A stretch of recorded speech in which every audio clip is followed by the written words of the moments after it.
Hello friends, welcome to Wawa AS. Welcome to the discussion on the daily MCQ. Today is 12th of July 2021 and now we are going to discuss 5 current affair based MCQs. तो चलो शुरू करते हैं. First let us discuss the question that was asked on Saturday and the question was where is the headquarters of SARC located? And some of you have given the correct answer as well. So on Saturday it was Divya Vasisht, Pankaj Kumar, Nirisha and Hari. All of them have given the correct answer. Now let's discuss this question. So the headquarters of SARC. So some of you might know, but we'll discuss it. So the SARC, if you see, the full form of SARC is the South Asian Association for Regional Cooperation, and the SARC was established. The SARC was established on 8th of December 1985, and the secretariat of SARC is located in Kathmandu, and this was established in 1987. Okay, so the headquarters of SARC is located in Kathmandu, Nepal. Kathmandu is the capital of Nepal. So the states of SARC, the members of SARC, if you see, there are 8 members: Afghanistan, Bangladesh, Bhutan, India, Maldives, Nepal, Pakistan and Sri Lanka. So these are the 8 members of SARC. And SARC, if you see, they maintain permanent diplomatic relations at the UN and as an observer. So at the UN it is an observer and also has various links with other multilateral entities also, like the European Union. And if you see, the latest entrant of the SARC, it was Afghanistan, who became the member of SARC in 2005. So after that, the SARC was not expanded. And also recently, because of the because of the tensions between India and Pakistan, the sessions of the SARC were suspended. Right? Now let's move on to the questions. But before that, a small information. Daily we are uploading the MCQs and their solutions in a PDF format. So all these MCQs will cover the daily current affairs. So after going through your daily current affairs, you can just revise these MCQs so that you will be in line, or you will be able to retain the current affairs to a great extent. So do utilize this initiative to the maximum extent. Now let's begin the discussions. The first question. Consider the following statements with respect to the India Industrial Land Bank. Okay, so this was in news recently, so that's why we have asked this question. So first statement, it is a GIS based one-stop repository of all industrial infrastructure related information. Second statement, it was launched by the RBI. So we have to choose the correct answer. A 1 only, B 2 only, C both 1 and 2, and D neither 1 nor 2. So if you see this question, this India Industrial Land Bank, which was in news, it is actually a GIS based. GIS means Geoinformatics System. GIS based one-stop repository of all industrial infrastructure related information. So the first statement is right. But the second statement, if you see, it was not launched by RBI, rather it was launched by the Commerce Ministry, the Ministry of Commerce. Okay, so the second statement will be a wrong statement. So it is A 1 only is the correct answer. So some more information about this India Industrial Land Bank, if you see, it is a GIS enabled land bank, and recently it actually started gaining more popularity. It is a GIS based portal where all industrial infrastructure related information will be there, like the connectivity, infrastructure, the natural resources, the terrain, so everything, all the details will be there. So depending on that, the industries can take a call based on where they can set up their industry, etc. They can take a proper decision. And this was launched by the Ministry of Commerce and Industry in 2020. So that's why this was in news.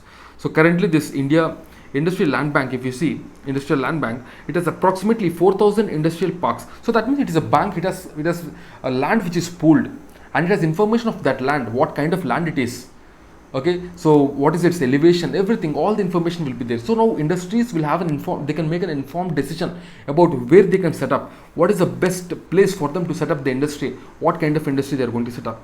Okay, so based on this, they can get proper information. And the ILB, the land bank, has an area of approximately 5.5 lakh hectares of land. So this will help the investors to take a proper decision from some remote location, you can say. The system has integrated with the industry-based GIS system of 17 states to have details on the portal updated on real-time basis. So real-time updation of information will be done. Okay. So in the previous quarter, in April to June 2021, there were approximately 13,600 users, out of which 12,996 were unique users. That means the number of users are increasing day by day. So that means this project is going to become a success, and this project will definitely become a success, because if you see, one of the main reason for the lack of industries in India is the land. Land is one of the major issue. So for this only, for this to solve this issue of land, because land is a state subject and it is a very sensitive subject. So to solve this issue, this initiative was launched. Now let's move on to the second question. Consider the following statements with respect to the Central Information Commission, CIC. First one, it is a high-powered independent constitutional body consisting of a chief information commissioner and not more than 10 information commissioners. Second statement, the jurisdiction of the commission extend all over the central public authorities. So here we have to choose the correct answer. And if you see here, the correct answer is B2 only, because the first statement, if you see, the Central Information Commission is a high-powered independent constitutional body is given. But if you see the CIC, it is not a constitutional body, rather it is a statutory body. It is a statutory body, so the first statement is wrong. But if you see the other information, it has a chief information commissioner supported by 10 other information commissioners. So this information is right, but it is not a constitutional body. But the second one is right. The jurisdiction of this CIC will be there on all the public sector authorities. So this is the right information. So B2 only is the correct answer. Now let's move on to the third question. Bhumi Panduga. Yeah, some more information I've given here. Okay, about the CIC, you can just go through it. Okay, if you have any doubt, you can just ask us in the comment box. Yeah, the third question. Bhumi Panduga celebrations. Okay, it was in news recently. And this Bhumi Panduga celebrations marks the beginning of farm operations are celebrated by which of the following tribes? Okay, A. Lechas, B. Irular, C. Koya, and D. Saharia. So the correct answer is C. Koya. The Koya tribes of Andhra Pradesh celebrate this festival. So the Koya tribes, basically they will be in the Chitnoor agency of East Godavari district of Andhra Pradesh, and they will be celebrating this Bhumi Panduga festival. It's an in their ancestral village they will be celebrating this.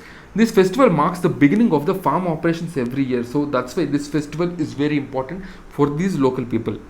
It is celebrated by these Koya tribes who live in Andhra Pradesh, and if you see a famous freedom fighter, it is Alluri Sita Ramaraju, who actually belongs to this Koya tribe. So for men, hunting is mandatory as part of this festival. The catch is distributed among the families in the hamlet equally during the feast every evening. Okay, and this is celebrated during the month of June. So this is the information about this Bhumi Panduga festival. Now let's move on to the next question, the fourth question. The report titled A Future for All, A Need for Human-Wildlife Coexistence is released by A. World Wildlife Fund for Nature, B. World Bank, C. IUCN, and D. Niti Aayog. So the correct answer is A. World Wildlife Fund for Nature. So recently the World Wildlife Fund for Nature and the United Environmental Program UNEP, they've combinedly released this report called A Future for All, A Need for Human-Wildlife Coexistence. So this report gives certain recommendations and it gave various information as well. This report stated that about 35% of tigers in India are currently outside the protected areas. So that means they are at a risk to an extent, you can say. It also highlighted the many species depend on human-dominated spaces for their survival and share the landscapes with most of the other protected areas disconnected from each other. In India, over 500 elephants were killed between 2014 and 15 and 18 and 19. Okay, and most are related to the human-wildlife conflict. It means the human-elephant conflict only. Okay? And this also highlighted that 40% of the African lion range and 70% of the African and Asian elephant ranges fall outside the protected areas. So that means what this report is saying is that we have to increase the size of the protected areas. But so if we increase the size of the protected areas, all these animals will also come in the protected areas and they can be protected well. Okay, right. Now let's move on to the next question. In fact, Enceladus, which was sometimes seen in the news, is the moon of which of the following planets? Enceladus, A. Mars, B. Venus, and C. Neptune, and D. Saturn. We have to choose the correct answer, and the correct answer is D. Saturn. So recently NASA's Cassini spacecraft, remember Cassini spacecraft is that spacecraft of NASA which is rotating around the Saturn's moons. Okay, so recently this discovered an unusually high concentration of methane along with CO2 dihydrogen in the moons of Saturn by flying through the plumes. And this Cassini spacecraft is the sixth largest, Enceladus, not Cassini spacecraft. This Enceladus is the sixth largest moon of Saturn, and it is about 500 square kilometers in diameter, about 10th of that of the Saturn's largest moon, Titan. Remember, Saturn's largest moon is Titan, and Cassini spacecraft is rotating around the Saturn planet. This Enceladus is mostly covered by fresh or clean ice, making it one of the most reflective bodies of the solar system. That's the key thing about this Enceladus. So despite its small size, Enceladus has wide range of surface features like the ranging from odd or oldly heavily cratered regions to young tectonically formed terrains. Right? And the methane over this planet could be easily be formed by the chemical breakdown of organic matter due to the in the Enceladus course, because it is very highly seismically active. Right? Now let's move on to the question of the day. And the question of the day is the DB Genwalk. The DB Genwalk was in news recently. So you have to tell me this DB Genwalk is related to what? Okay, or you can say what is DB Genwalk. So give your answer in the comment box, and tomorrow we are going to discuss this question. Right? So guys, these are our initiatives: Vision PT 365, Vision Prelims Test Series, Vision Mains Test Series, and Vision Monthly Magazines. So if you have any doubt, you can ask in the comment box, and also do join our Telegram channel so that you can check the quality of these initiatives. And also, if you have any doubt, you can ask us in the Telegram channel. Right?